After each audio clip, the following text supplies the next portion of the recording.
42 साल हो गए आपको काम करते हुए और लगते आप 40 के हैं।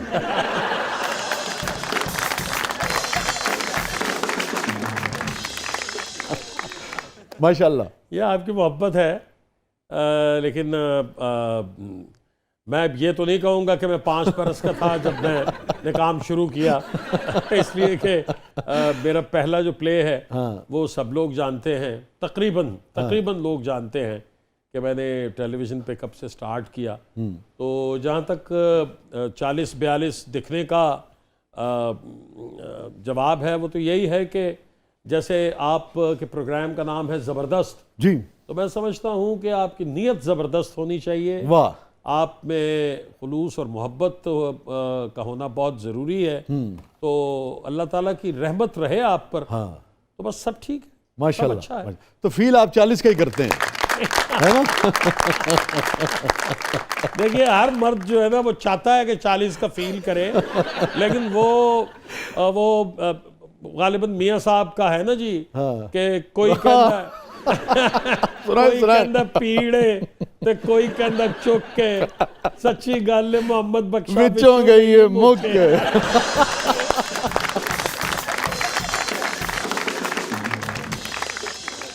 नहीं, लेकिन माशाल्लाह वो तो चलिए हल्के फुल्के अंदाज में बात हो रही थी, लेकिन आप बहुत फिट है माशाल्लाह अपनी एज के हवाले से, और बहुत यानी कि ग्रेसफुली जिसे कहते हैं ना एज कर रहे हैं। अल्हम्दुलिल्लाह सर, बस वो कोशिश करते हैं सर कि अच्छे अंदाज से ही जवानी भी अच्छे अंदाज से गुजार दी अल्लाह ने, अल्लाह की करम नवाजी रही।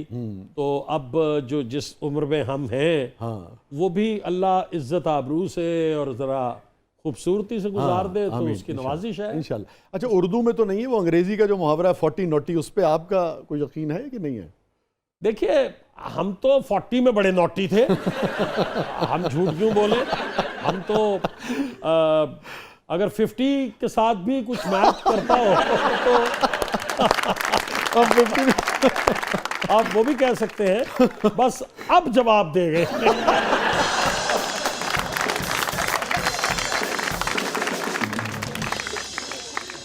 समंदर से लेके रेजा रेजा तक, जी ठीक है ना, ख़ास तौर पे मुझे आखिरी आपका रेजा रेजा चुके याद है ना? जी जी। फिर उसके बाद ये आप इधर चले गए ज़्यादा ये जो प्राइवेट सेक्टर, जी जी जी, ठीक है ना? जी। इस सारी उसमें सबसे ज़्यादा आपके दिल के करीब कौन सा कैरेक्टर था? मुझे लगता है समंदर। अच्छा, बिल्कुल इब्तिदा वो मेरे लिए चूँकि एक बहुत बड़ा ब्रेकिंग पॉइंट था। इसलिए कि मेरा पहला उर्दू का सीरियल था वो, ठीक है। और वसी साहब ये बात बतानी इंतहाई ज़रूरी है कि वो मुझे मिला कैसे। अच्छा प्लीज़। एक्चुअली वो कैरेक्टर मैं नहीं कर रहा था, यानी मैं उसमें कास्ट नहीं हुआ था। यावर हयात साहब उसके प्रोड्यूसर, अल्लाह उनको जन्नत में जगह अता फरमाए, कितने बड़े इंसान थे, उन पर तो किताबें लिखी जा सकती हैं। क्या तो मुझे कराची जाना था, मुझे याद है, तो मैंने उनसे पूछा कि सर मैंने सुना है कि वो ड्रामा होने लगा है और मुझे पता चला है कि मैं उसमें हूँ, मुझे कास्ट किया गया है उसमें। तो उनका ख़ास अंदाज था बात करने का, तो वो कहने लगे कि नहीं जानी तुहाडा रोल अजे तो नहीं हैगा, तुसी आवोगे किधरे 7वें-8वें एपिसोड दे विच ते तुसी ईजी होके जाओ, कोई मसला नहीं हैगा। तो मैं बड़ा डिप्रेस सा हो गया कि यार 7वें-8वें एपिसोड में उस जमाने में 13 एपिसोड का प्ले होता था। मैंने कहा 5 एपिसोड का कैरेक्टर होगा। खैर कट इन शॉर्ट मैं कराची चला गया। तो मैं आदम जी ऑडिटोरियम में रिहर्सल कर रहा था। तो मेरा ना खामखा ये हुआ कि मैंने कहा यार मैं अपने दफ्तर जा रहा हूँ। तो उस ज़माने में हमारा डिस्ट्रीब्यूशन ऑफिस था कराची में। मैं वहाँ पहुँचा तो मेरे चचा ने कहा कि यार तुम किधर थे, वो घर से फ़ोन आया हुआ है तो फ़ोन मिला लो। तो उस जमाने में फोन बड़ी मुश्किल से मिलता था, बात बुकिंग करानी पड़ती जी, थी, वो तो कॉल बुक करवानी पड़ती थी ना जी। 3 मिनट की कॉल होती थी, गल बनन लगती सी तो कॉल कट जाती सी। वो तो खैर हुण भी चल रहा वे कि गल बनन लगती है तो कॉल कटी जाती है। बहुत अच्छे जी। हुण फर्क सिर्फ इन्ना है कि कट्टण वाले कुछ होर ने। बहरहाल असीं कोई सियासत वाले पासे नहीं जा रहे, ना ही जाना चाहते हैं। इस बुढ़ापे दे विच गर्मी असीं बर्दाश्त नहीं कर सकते।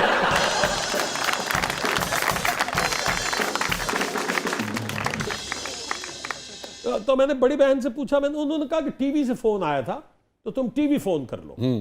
तो अब टीवी का नंबर तो और मुश्किल से मिलता था क्योंकि एक्सचेंज में आपको मिलाना पड़ता, तो बिजी होता था।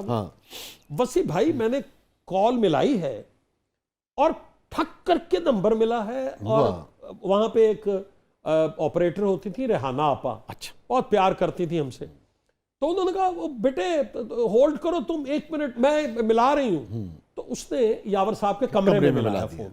तो अरशद तबस्सुम मरहूम जी, जो बाद में रेजा वाले डायरेक्ट किया था, वो उस वक्त असिस्टेंट थे यावर साहब के। तो उन्होंने फोन उठाया, उन्होंने कहा तो कितने में? मैंने कहा मैं कराची। और अभी होल्ड कर, फोन ना बंद करी, होल्ड पे रखी। तो मुझे ना भागने की लिटरली आवाज आई कि जैसे कोई भागा है, और कोई 4-5 मिनट में यावर साहब आ गए। तो यावर साहब ने कहा कि जानी तुसी आज जा सकते हो?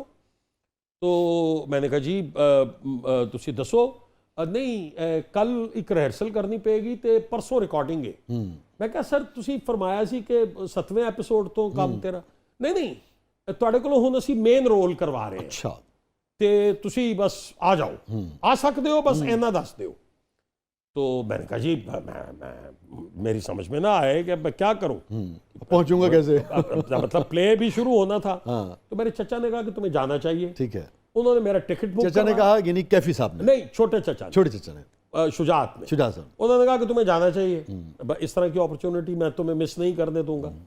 उन्होंने मेरा फटाफट सीट मेरी बुक करवाई, मुझे बिठाया जहाज में, मैं लाहौर पहुंचा। तो वो उस ड्रामे का सेंट्रल कैरेक्टर वही था, यासर नाम था उसका। तो कहानी कुछ यूं थी कि अगर 5 मिनट मैं लेट हो जाता तो यावर साहब, एक और आर्टिस्ट, उनका नाम मैं नहीं लूंगा, उन्हें लेके जीएम साहब के कमरे में दाखिल होने लगे थे फाइनल करने के लिए कि इनसे करवाना पड़ेगा। वो साहब आज तक आपको बुरा भला कहते हैं। नहीं, मेरी बड़ी मोहब्बत है उनसे, और हमने फिर बहुत काम इकट्ठे भी किया है। आप वैसे समझ गए हैं कि कौन से आर्टिस्ट। नहीं, मैंने तो बिल्कुल ऐसे ही यूं कह लीजिए कि हो सकता है कहते हों।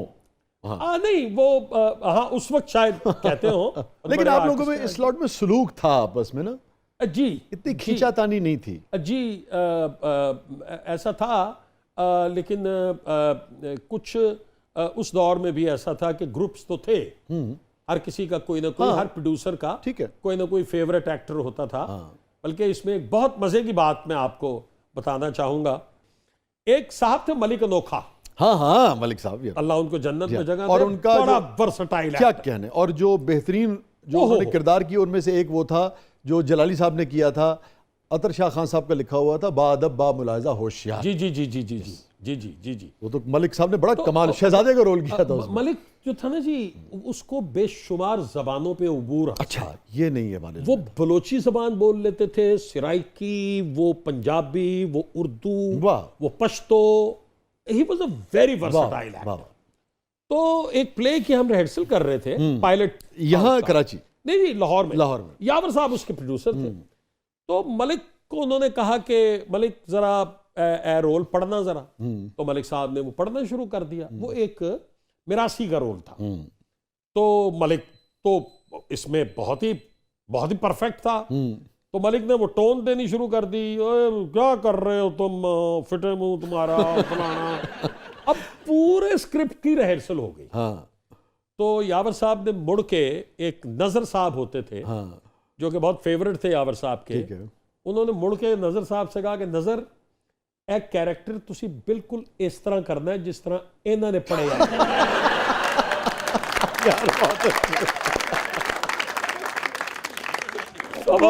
हक्का बक्का रह गया। यार ये क्या किया है यावर साहब, ये क्या हरकत है भाई। वाह, मुझे बाहर निकल के बड़ी उसने, हम तो हंस हंस के वैसे ही। अब ये देखिए कि जितने भी लोग आप जिक्र कर रहे हैं, जब वो इस मेहनत की, रियाजत की और इस भट्टी से होकर निकले हैं, तो फिर इन सब ने अपनी अपने जगह कैसा नाम पैदा किया है। लेकिन अफसोस इस बात का है कि इन जैसे लोगों से फायदा नहीं उठाया गया। कोई ऐसा गवर्नमेंट लेवल पे और कुछ करने की जरूरत नहीं थी। पीटीवी में ही एक क्लास रख दिया करते जिसमें आके डिफरेंट एक्टर्स, प्रोड्यूसर्स, राइटर्स वो उनको लेक्चर जी, दे दुरुस्त कह रहे देते, उनको कुछ काम सिखा देते। बिल्कुल दुरुस्त कह रहे हैं। ऐसा ना हो सका। जिंदगी के आखिरी अयाम जो हैं वो ऐसे जीनियस लोगों ने वो बहुत अच्छे हालात में नहीं गुजारे। नहीं गुजारा। इसका अफसोस है। अफसोस है। अभी जिक्र हो रहा था मलिक अनोखा साहब का, अतर शाह खान साहब का, तो मुझे एक टुकड़ा उनके प्ले का याद आ गया। बेटे हैं और कासिम जलाली साहब बादशाह जी हैं। जी जी। तो वो बादशाह को कुछ चीज़ मारते हैं तो बड़ी मुश्किल से उनकी आंख बचती है। तो माँ उनकी कहती है कि तुमने क्या हरकत की है मलिक अनोखा साहब से। अभी बादशाह की आंख फूट जाती तो क्या होता। मलिक अनोखा साहब कहते हैं कि अच्छा ही होता, फिर ये सारी रियाया को आप एक आंख से देखा करते। क्या लोग कैसे देखें, कन्वे किया करते थे। बहुत जबरदस्त, बहुत जबरदस्त। ये सारी लौट के लिए बहुत सारी। एक आंख के ऊपर आपको एक बहुत मजेदार बात बताता हूँ। ये जो हमारे म्यूजिशियंस हैं, म्यूजिक डायरेक्टर्स हैं, ये बड़े विटी लोग होते हैं। ओह यस, बहुत ही ह्यूमर जो है वो एक्चुअली तो खत्म है जी, निकला है, खत्म है। खत्म है। तो वो एक पियानो बजाया करते थे, म्यूजिशियन थे, तो अंधे थे वो। अच्छा। और वो उन्होंने स्टूडियो आना था तो वो अक्रॉस द रोड खड़े थे और एक दूसरे म्यूजिक डायरेक्टर जिनकी एक आंख थी, एक आंख उनकी अंधी थी और एक आंख से वो देखते थे, एक आंख ऐसे थी उनकी। तो उन्होंने कहा कि आओ मैं सड़क पार करा देता हूं। अब वो हाथ उन्होंने पकड़ा और पार करवाने लगे तो जो तीसरा म्यूजिशियन था साथ, उसने कहा पाजी एहतियात करना, अख के ते बंदे दो ने।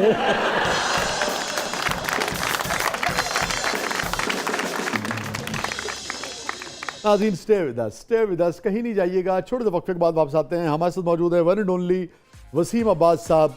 आप देख रहे हैं जबरदस्त प्रोग्राम के अगले मतलब में आपके लिए बहुत कुछ।